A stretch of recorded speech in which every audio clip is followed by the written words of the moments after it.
Bonjour à tous et bienvenue dans votre émission Pourquoi Padré? Aujourd'hui, Marie-Reine nous a envoyé une question.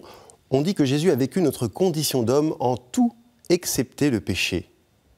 Pourtant, il n'a pas connu la vieillesse.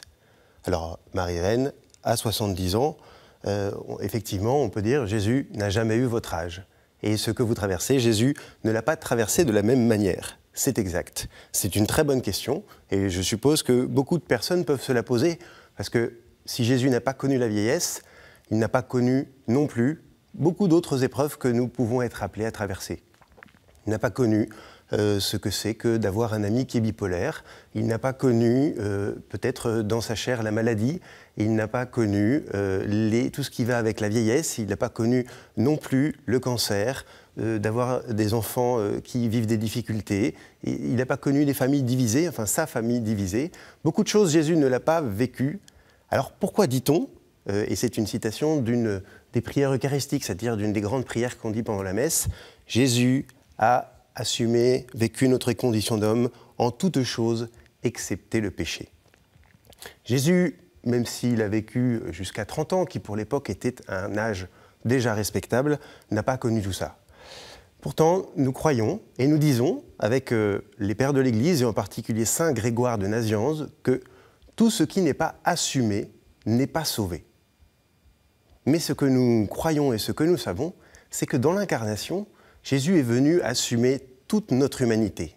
Il n'a pas connu, effectivement, toutes les choses individuelles que peut traverser notre humanité. Mais il a pris l'humanité tout entière, c'est-à-dire qu'il a assumé notre condition humaine. Et c'est ça qu'il est venu sauver. Il est venu donner du sens à tout ce que l'homme était appelé à vivre. Il a traversé lui-même la souffrance, la mort. Et il est venu donner un sens à tout cela. Évidemment qu'il n'a pas vécu toutes choses de la même manière que nous, mais il est venu, par sa présence dans notre chair, donner un sens et nous donner aussi un chemin. Il nous dit qu'à travers la souffrance, à travers la mort, on peut avoir un chemin de vie. Et c'est ce que le Seigneur nous dit. Et donc il nous dit aussi qu'à travers la vieillesse, à travers différentes maladies que lui n'a pas connues, on peut aussi vivre ce chemin de vie. Voilà ce que le Seigneur nous dit. Par cette incarnation, il vient prendre cette humanité qui est blessée. Et dès que nous sentons que notre humanité est blessée, nous pouvons nous tourner vers lui pour lui demander la grâce de pouvoir vivre comme lui cette blessure et de la transformer en une belle et grande offrande comme lui l'a fait sur la croix. Merci Marie-Reine pour cette belle question. Si vous avez vous aussi vos questions, vous pouvez les poser, les envoyer à l'adresse pourquoipadré@kto-tv.com ou sur les réseaux sociaux avec le hashtag pourquoipadré. Vous pouvez aussi retrouver chacune de nos réponses sur le site kto-tv.com. Bonne journée.